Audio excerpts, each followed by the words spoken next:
पूरी दुनिया भर के विद्वानों ने बताया है कि गरीबी से निकलने के, तरक्की के 3 ही रास्ते हैं।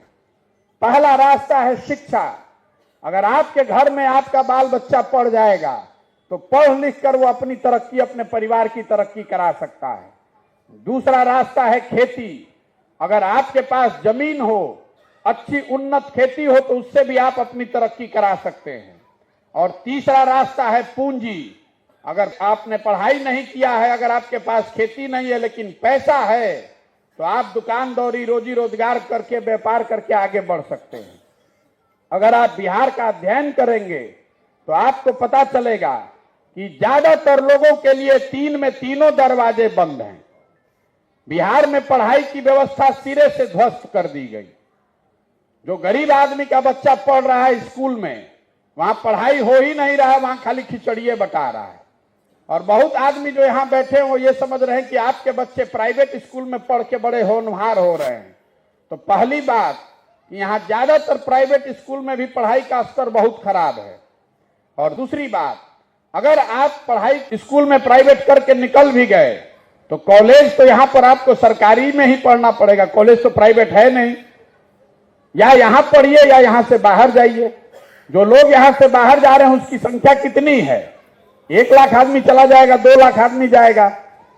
12-13 करोड़ लोगों के राज्य में सारे बच्चे तो बाहर नहीं जा सकते हैं पढ़ने। तो यहां पर पढ़ाई की सुविधा है ही नहीं, ना गरीब के लिए ना अमीर के लिए। स्कूल में खिचड़ी बट रही है और कॉलेज से 3 बरस की डिग्री 5 बरस में मिल रही है। पढ़ाई कहीं नहीं हो रहा है। जो कॉलेज में भी लड़का जा रहा है वो एक बार जाता है नामांकन कराने, दूसरी बार जाता है एडमिट कार्ड लेकर परीक्षा देने और तीसरी बार जाता है डिग्री लेने। वो पढ़ाई नहीं कर रहा है। तो इस समाज में जब ज्यादातर लोग पढ़ेंगे ही नहीं, आपका बच्चा जब पढ़ेगा ही नहीं तो मजदूर नहीं बनेगा तो कलेक्टर बनेगा। तो पहला रास्ता ज्यादातर लोगों के लिए बंद है। दूसरा रास्ता आपको मैंने बताया, खेती। खेती करके लोग यहां क्यों नहीं अपना जीवन सुधार पा रहे हैं? तो पहली बात जानिए कि बिहार में चाहे सामाजिक न्याय, गरीबों की कितनी भी राजनीति हुई हो, यहां सबसे ज्यादा देश के भूमिहीन लोग रहते हैं। जो 100 लोग बिहार में रहते हैं उसमें 60 आदमी के पास तो 1 धूर जमीनें नहीं है।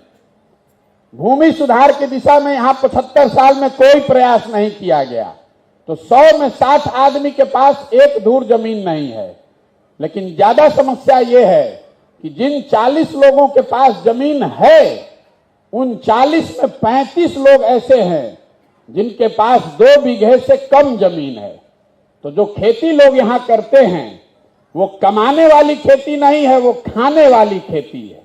आप खेत में वही उपजाते हैं ताकि आपके बाल बच्चों का पेट भर सके। यहां नगदी फसल का कोई कॉन्सेप्ट नहीं है। एक जो यहां नगदी फसल होती थी वो गन्ना था, जो बड़े पैमाने पर लोग उगाते थे। वो भी चीनी मिलों के बंद होने से खत्म हो गया।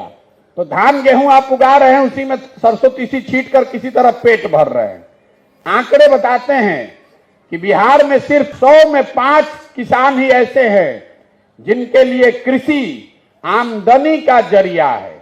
95 आदमी खेती करके खाली अपना बाल बच्चे का पेट भर रहा है या खेत में मजदूर है। तो शिक्षा है नहीं, खेती का रास्ता है नहीं। तीसरा रास्ता बचा पूंजी। और इस बात को आप समझिए, बिहार में प्रति व्यक्ति आय है 35,000, देश में प्रति व्यक्ति आय है 1,45,000। तो 35,000 में आप खाइएगा क्या और बचाइएगा क्या और पूंजी कहां से लाइएगा? अगर आपके पास पूंजी होती तो आप कुछ ना कुछ रोजी रोजगार कर सकते थे। आपको लगता है कि बिहार में उद्योग इसलिए नहीं लग रहा है कि यहां पर लॉ एंड ऑर्डर खराब है। कुछ आदमी बताता है कि झारखंड के अलग होने के बाद से यहां खनिज नहीं है। कुछ लोग आजकल नया नया कहना शुरू किए हैं कि यहां समंदर नहीं है। ये तीनों बात गलत है। भैया, अगर आप चीनी मिल चलाते हैं तो उसके लिए आपको खनिज की क्या जरूरत है? बिहार पूरे देश में 60% एम्प्लॉयमेंट जो है वो सर्विस सेक्टर में है, होटल में, आईटी में। आईटी बनाने के लिए आपको खनिज का क्या जरूरत है? एक कंपनी इन्फोसिस, टीसीएस 5 लाख लोगों को नौकरी दी हुई है। जब उसका कोई यहां व्यवस्था नहीं है तो आपको नौकरी मिलेगा कहां से? उसके लिए खनिज की क्या जरूरत है? मुख्यमंत्री महोदय बता रहे हैं कि यहां पर समंदर नहीं है। तो भाई तेलंगाना में कौन समंदर है, पंजाब हरियाणा में कौन समंदर है, ये बता दीजिए। बिहार में उद्योगों के नहीं होने की प्रमुख वजह जो है वो है पूंजी की अनुपलब्धता। आपके पास पैसा नहीं है कोई रोजी रोजगार करने के लिए, और पूंजी अनुपलब्ध क्यों है, पूंजी आपको क्यों नहीं उपलब्ध है उसको समझिए। पूंजी आता है बैंक से, जो आप और हम पैसा बचाते हैं वो पैसे को आप बैंक में रखते हैं, बैंक उसको ऋण के तौर पर आपको वापस देता है। आप देखते हैं, आप दुकान करते हैं, रोजगार करते हैं, गाड़ी खरीदने जाते हैं, यहां रोजगार करने वाले ज्यादा लोग तो है नहीं, गाड़ी खरीदने के लिए लोग लोन लेता है। तो 5 लाख की गाड़ी है, आपने 1 लाख रुपया दिया, 4 लाख रुपया बैंक आपको लोन देता है। ये पूंजी ऐसे ही आता है। तो पूरे देश में एक मानक है जिसमें यह मानकर चला जाता है कि 100 रुपया जब आप बैंक में रखते हैं तो 70 रुपया बैंक लोन के तौर पर समाज को वापस देता है। और इसको RBI, reserve bank of India, बताता है सीडी रेशियो के तौर पर, क्रेडिट डिपॉजिट रेशियो। देश का सीडी रेशियो है 70%। मतलब जो लोग देश भर के बैंकों में 100 रुपया रखते हैं, बैंक 70 रुपया वापस करता है आपको रोजी रोजगार के लिए। बिहार में यह रेशियो है 40%। इसका असर क्या हुआ वो सुनिए, आपकी आंख खुल जाएगी। पिछले साल बिहार में लोगों ने बैंकों में जमा किया 4,21,000 करोड़ रुपया। यह आरबीआई का डेटा है, बिहार में कोई आपको नहीं बताएगा। पिछले साल गरीब बिहार के लोगों ने बैंकों में, यहां के बैंकों में जमा किया बचत का 4,21,000 करोड़ रुपया। और देश के सीडी रेशियो के हिसाब से आरबीआई के निर्देश के अनुसार यहां 2,80,000 करोड़ रुपया आपको हमको मिलना चाहिए था रोजी रोजगार करने के लिए, घर बनाने के लिए, उद्योग धंधा लगाने के लिए, गाड़ी खरीदने के लिए। लेकिन सीडी रेशियो यहां है 40%। तो मिला कितना, 1,61,000 रुपया। बाकी पैसा कहां गया, बाकी पैसा बैंकों ने बिहार से ट्रांसफर कर दिया उन राज्यों में जहां पर इंडस्ट्री लग रही है, उद्योग लग रहा है। कर्नाटक में, गुजरात में, महाराष्ट्र में, तमिलनाडु, आंध्र प्रदेश, तेलंगाना में सीडी रेशियो है 90, 95, 100, 105। अब आपको एक और आंकड़ा देते हैं, इसको याद रखिएगा। सिर्फ सीडी रेशियो के गलत होने की वजह से 1990 में जब लालू जी मुख्यमंत्री बने, उस समय से लेकर पिछले साल तक बिहार से 26,35,000 करोड़ रुपया, नंबर याद रखिए, 26,35,000 करोड़ रुपया बैंकों ने बिहार के लोगों का दूसरे राज्यों में भेज दिया। कोई देखने ही वाला नहीं है। और ये बैंकों की कोई मनमर्जी नहीं है कि जितना पैसा आप यहां जमा कराइएगा और लोन दीजिएगा तमिलनाडु में।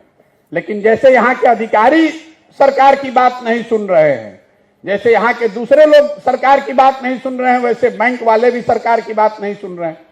जो कमिटी है उसके चेयरमैन है मुख्यमंत्री इस राज्य के। साल भर में वो मीटिंग में बैठते हैं, रोज कह रहे हैं कि भैया सीडी रेशियो ठीक कीजिए, बैंक वाला सुनिए नहीं रहा है।